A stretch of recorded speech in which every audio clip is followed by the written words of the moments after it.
13일 수요일 날 아침에 주시는 또 말씀 마가복음 11장 1절부터 11절까지입니다. 마가복음 11장 1절부터 11절까지 말씀 우리 같이 한번 봉독하십시다. 그들이 예루살렘에 가까이 와서 감난산 벳바게와 베다니에 이르렀을 때에 예수께서 제자 중 둘을 보내시며 이르시되 너희는 맞은편 마을로 가라. 그리로 들어가면 곧 아직 아무도 다 보지 않은 나귀 새끼가 매여 있는 것을 보리니 풀어 끌고 오라. 만일 누가 너희에게 왜 이렇게 하느냐 묻거든 주가 쓰시겠다 하라. 그리하면 즉시 이리로 보내리라 하시니 제자들이 가서 본즉 나귀 새끼가 문 앞 거리에 매여 있는지라. 그것을 푸니 거기 서 있는 사람 중 어떤 이들이 이르되 나귀 새끼를 풀어 무엇 하려느냐 하매 제자들이 예수께서 이르신 대로 말한데 이에 허락하는지라. 나귀 새끼를 예수께로 끌고 와서 자기들의 겉옷을 그 위에 얹어 놓음에 예수께서 타시니 많은 사람들은 자기들의 겉옷을 또 다른 이들은 들에서 벤 나뭇가지를 길에 펴며 앞에서 가고 뒤에서 따르는 자들이 소리 지르되 호산나 찬송하리로다. 주의 이름으로 오시는 이여 찬송하리로다. 오는 우리 조상 다윗의 나라여 가장 높은 곳에서 호산나 하더라. 예수께서 예루살렘에 이르러 성전에 들어가사 모든 것을 둘러보시고 때가 이미 저물매 12 제자를 데리시고 베다니에 나가시니라. 아멘. 오늘 말씀 제목은 하나님 이제 구원하소서, 하나님 이제 구원하소서라는 제목으로 함께 나누기 원합니다. 이제 오늘 본문의 말씀 보면 드디어 예수님께서 예루살렘에 들어가시는 장면입니다. 여러분, 우리가 마가복음을 읽기 시작했을 때 처음에 우리가 눈여겨보아야 했던 것이 있었습니다. 그것은 곧 하나님의 아들 예수 그리스도 복음의 시작이다. 네, 이런 말씀이었습니다. 그것을 우리가 놓치면 안 되겠습니다. 그 구절을 계속 붙들고 이제 가는 것입니다. 그렇습니다. 하나님의 아들 예수 그리스도 그 모든 곳에 이스라엘의 정점이 되는 예루살렘으로 이제 들어갑니다. 왕이 여러분 어디 있어야 합니까? 예루살렘에 계셔야죠. 또 하나님 어디에 계셔야 합니까? 예루살렘입니다. 그런 마가복음의 가장 핵심적인 선포였던 하나님의 아들 예수 그리스도의 복음의 시작. 그 복음의 내용이 예수 그리스도시다라고 하는 것을 우리가 기억하고요. 그 다음에 복음의 주제 하나님의 나라라는 것을 이제 기억하면서 예루살렘으로 가시는 예수님을 동행하는 기회로 가지시면 좋겠습니다. 예수님을 이제 동행합니다. 예수님과. 자, 이제 하나님의 나라를 선포하시고 그 이루어 가셨던 그 대장정의 마침표가 바로 예루살렘으로 들어가시는 것이다. 이제 사람들이 이렇게 생각했을 겁니다. 그렇습니다. 긴장감이 막 감돌겠죠. 긴장감이. 또 제자들도 이제 선생님을 모시고 예루살렘으로 가는데 뭐 이런저런 생각 복잡했을 겁니다. 자기들이 기대하던 그런 메시아이신 모습이면 참 좋겠는데 간간히 예수님은 진짜 이해도 안 되는 내가 죽고 3일 만에 다시 부활해서 뭐 이런 얘기를 하시니까 그러면서도 이제 또 예루살렘에 올라가는데 긴장이 되는 거예요. 긴장이 돼요. 그죠? 그런데 느닷없이 예수님께서 제자 둘을 부릅니다. 그리고서는 나귀 새끼를 끌고 오라는 거예요. 한 번도 뭐 이렇게 매어 사람을 이렇게 태워보지 않았던 나귀 새끼. 뭐 별로 힘도 없지 않겠어요? 이 본문에 그대로 보면 나귀 새끼가 매어 있는 것을 볼 것이다. 그것을 끌고 오너라. 이 과정을 통해서 제자들이 아니 왜 나귀 새끼를 끌고 오라고 하시느냐라는 물음을 갖게 될 것입니다. 그렇죠? 그런데 예수님 말씀하신 대로요, 이렇게 나귀 새끼가 구해지는 거예요. 자, 그렇게 해서 예수님이 그걸 타시겠다 그러니까 제자들은 겉옷을 피는 겁니다. 그냥 앉혀드리기에는 너무 또 그러니까 자, 나귀 새끼 위에다가 오늘 본문 그대로입니다. 마태복음에는 조금 다릅니다. 무슨 마가복음에 충실하십시다.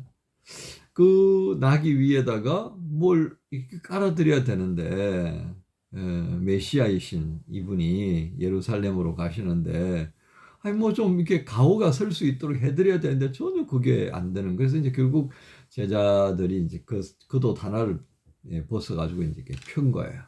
그리고 이제 예루살렘을 들어가는데 이 소문이 또 들렸겠죠, 그죠? 사람들도 이게 얼마나 많습니까? 예수님께서 이제 예루살렘으로 들어간다는 눈치를 알아차리고서 막 그냥 사람들이 나온 겁니다. 여러분 생각해 보세요. 갈릴리에서부터 시작해서 뭐 그라사 지방 또 저기 해안 쪽에 있는 수로보니게 뭐 그런 지역에까지 예수님의 소문이 확 퍼졌습니다. 병자를 치료하고 귀신을 쫓아내고 죽은 자를 살려내고 뭐 이게 어마어마한 이야기가 아니겠습니까? 그분이 예루살렘으로 들어온다 그러니까 백성들이 나오죠. 그리고서는 오늘 본문에 보세요. 8절, 9절에 많은 사람들은 자기들의 겉옷을 벗어서 길에 갑니다. 그리고 들에서 뺀 나뭇가지를 흔들면서 뭐라고 외칩니까? 10절에 찬송하리로다 오는 우리 조상 다윗의 나라요 뭐 이렇게 막 호산나 외치고 난리가 난 겁니다. 여러분 이 백성들의 마음에요. 이제 그분이 들어오시면 뭔가 엄청난 일이 일어날 거다라고 하는 기대감을 가지고 거리로 쏟아져 나갔는데 어떻습니까? 에게게? 우리 나귀를 타고 오신다?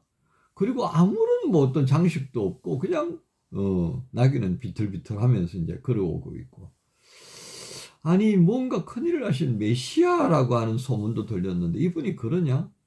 근데 눈에 보이는 것보다 들은 소문이 있잖아요. 그렇죠? 엄청난 능력을 이분은 이렇게 특징이 이렇게 되나 보다 이제 이런 마음을 가질 수 있겠죠. 그러니까 호산나 외치는 겁니다. 자기들의 지금 눈앞에서 벌어지고 있는 이 상황과는 관계없이 무엇으로 보고 싶어 하는 거예요? 그들이 들었던 소문들, 그들이 기대했던 모습을 가지고 그 예수님을 이렇게 덧칠 해버리는 겁니다. 야, 저분 참 겸손하셔.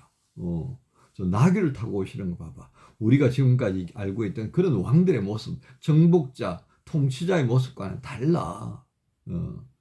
소문에도 그렇더라. 제자들과 똑같이 먹고 잡수시고 그러면서 주무시고 사람들이 도움을 요청했을 때 절대로 궁시렁대지 않으시고 다 안아주시고 치료하시고 그런가 보다 진짜. 그러니까 더 이제 그 환상 속에 빠져가는 겁니다. 그리고서는 이제 호산나 외치는데요. 오늘 제가 제목을 뭐라 그랬죠? 하나님 이제 구원하소서 이렇게 말씀을 드렸는데요. 이 호산나라고 하는 것은 호시아나라고 하는 시편의 말씀에서 유리했다라고 보시면 되고요. 또 찬송에도 호시아나라고 하는 부분이 있는데요. 이 호시아나라고 하는 것은 호산나는 구원하다. 그리고 나라고 하는 부분은 지금 이제라고 하는 그런 시간적인 의미를 부여한 부사적인 측면이 있습니다.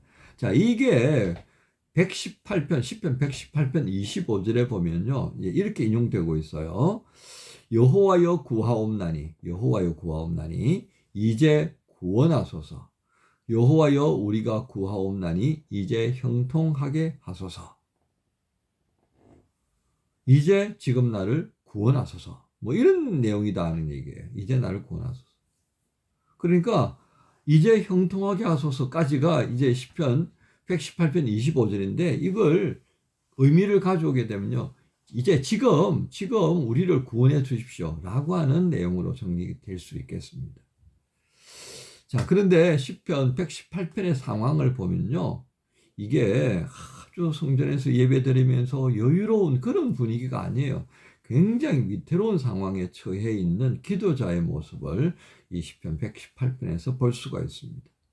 그러면 오늘 이 이스라엘 백성들이 예수님이 예루살렘 성에 입성하실 때 호산나 외쳤던 하나님 이제 우리를 좀 구원해 주십시오 라고 하는 이 외침 속에는요 환호와 함께 무엇이 담겨 있어요? 절박한 거예요. 로마의 압제에 지금까지 버텨왔습니다. 이스라엘이 지난 200년 로마가 들어오기 이전에 200년 동안에 헬라 문화에 엄청난 공격을 받았던 것 알고 있었습니다. 그들의 할아버지 세대에서 겪었던 그 암흑 시기들 말이죠. 그 모든 것들을 이제 상쇄하고도 남을 수 있는 하나님의 나라, 그 여호와의 날이다. 그죠? 구약적 관점에서 보면 이제 그런 절박한 마음이 있는 거예요. 우리에게 언제 이런 날이 오겠습니까? 하나님 정말 어디 계십니까? 라고 했던 이 절박한 마음들이 모아져서 오늘 호산나 호산나 외치면서 오늘 9절부터 10절에 있는 우리 조상 다윗의 나라여 가장 높은 곳에서 호산나 하더라. 가장 높은 곳에서 우리를 구원해 주십시오. 하나님이 이제 이곳에 임재해 주십시오. 이런 간절한 의미가 담겨 있습니다. 여러분도 어떻게 분위기를 좀 아시겠죠? 그냥 막 환호성이 있고 막 시끌벅적하고 막 장터 분위기 갖고 신나고 축제 분위기, 그것은 겉으로 드러난 겁니다. 그러나 정말 속에 있는 마음은 이런 절박한 심정으로 그들이 외치고 있었다는 것을 보게 됩니다. 자, 그런데 오늘 이런 분위기를 우리가 보면서 예수님은 어떻게 합니까? 예수님은 그들의 바램처럼요 움직이질 않으셨다라고 하는 것입니다. 만약 그들의 바램대로 움직였다면 어떻습니까? 그 백성들이 끌고 바로 헤롯의 궁전으로 쳐들어갔겠죠. 그렇죠? 그런데 그렇지 않았습니다. 예수님은 성전으로 직진하시죠. 성전에 들어가셔서 그 뜰을 깨끗하게, 왜냐하면 시장터처럼 만들어 버렸으니까 그걸 다 두드려 엎어버렸습니다. 그리고서 예루살렘에다가 터를 잡고 주무시는 것이 아니라 다시 베다니로 나가시는 장면을 우리에게 보여줍니다. 자, 주님은 도대체 이 장면을 통해서 우리에게 뭘 말씀하시려는 것일까요? 우리는 이 모습에서 무엇을 보아야겠습니까? 나귀를 타고 나귀를 타고 예루살렘으로 들어가시는 그 예수님을 향해서 백성들의 간절한 소망을 담았던 그 외침, 우리는 어디에 초점을 맞춰야 할까요? 나귀를 타신 예수님? 아니면 그 외치는 백성들? 주님은 어디에 마음을 두셨을까요? 백성들의 마음은요? 그렇지 않았습니다. 나귀를 타고 예루살렘으로 들어가시는 예수님의 마음은 성부께서 이루고자 하시는 그 구속사의 마음을 두셨다는 것입니다. 사람들의 외침은 무엇에 근거합니까? 자신들의 바램입니다. 바램. 그들에게 하나님의 뜻을 생각하고 예수님께서 이 예루살렘에 들어오시려고 하는 그 목적에 대해서 집중하면서 그것의 의미를 알아보려고 했던 사람이 누가 있을까요? 제자들도 아니었고 백성들은 더더욱 아니었습니다. 그것을 알기에 예수님은 묵묵하게 당신의 길을 가시고 있는 것입니다. 오늘 우리는 이들의 외침의 모습을 보면서요, 지금 우리가 주를 향하여서 외치는 모습들, 그 내용들을 좀 살펴볼 필요가 있지 않겠습니까? 우리의 외침, 우리의 구함, 그 모든 것이 나를 중심으로 해서 구하여지고 외쳐지는 것 같다 싶어서 안타까운 마음이 듭니다. 저를 향한 안타까움이에요. 여러분을 향한 게 아니고요. 결국 돌이켜서 생각해 보면 내가 믿는다라고 하는 것도 나의 어떤 목적을 이루기 위해서 믿는 거 아닌가? 우리가 기도하고 있는 것도 나의 목적을 이루기 위해서 기도하고 있는 것 아닌가 하는 마음이 드니까요. 참 부끄러운 마음이 듭니다. 진정한 외침, 호산나는 하나님 이제 구원하소서라고 하는 것은 이제 이 시간 여기에 하나님의 뜻이 이루어지길 원합니다라고 하는 마음에서부터 비롯되어야 했던 것 아닌가 하는 것입니다. 여전히 나를 중심에 두고 그것을 이루어 달라고 외치는 우리의 기도와 하나도 다를 바 없는 백성들의 외침, 호산나를 바라보게 됩니다. 여러분, 참 부끄럽다는 생각이 듭니다. 이 사순절 기간 동안에 주의 뜻이 내 안에, 주의 뜻이 이 땅에 이루어지기를 바라고 소망하면서 외치는 자의 모습이 되어진다면 어떨까요? 그런 모습이 우리 모두에게 가득하기를 소망하면서 여러분 모두를 또 이 수요일에 초대하시는 주님의 인도하심 앞에 의탁하며 복된 이 수요일을 통하여 주님과 더 가까이 하시는 복된 은혜가 누려지기를 예수님의 이름으로 축복합니다. 주님 감사합니다. 여호와여 우리를 구원하소서라고 외치던 이 외침이 누구를 중심에 놓고 하는 것인지 또 한번 보게 됩니다. 우리의 믿음, 우리의 기도, 여전히 나 중심으로 되어지고 있는 것은 아닌가 다시 한번 살펴보며 이 사순절날 주님을 중심으로 하는 믿음, 기도로 되돌려지게 하여 주옵소서. 예수님의 이름으로 기도합니다. 아멘.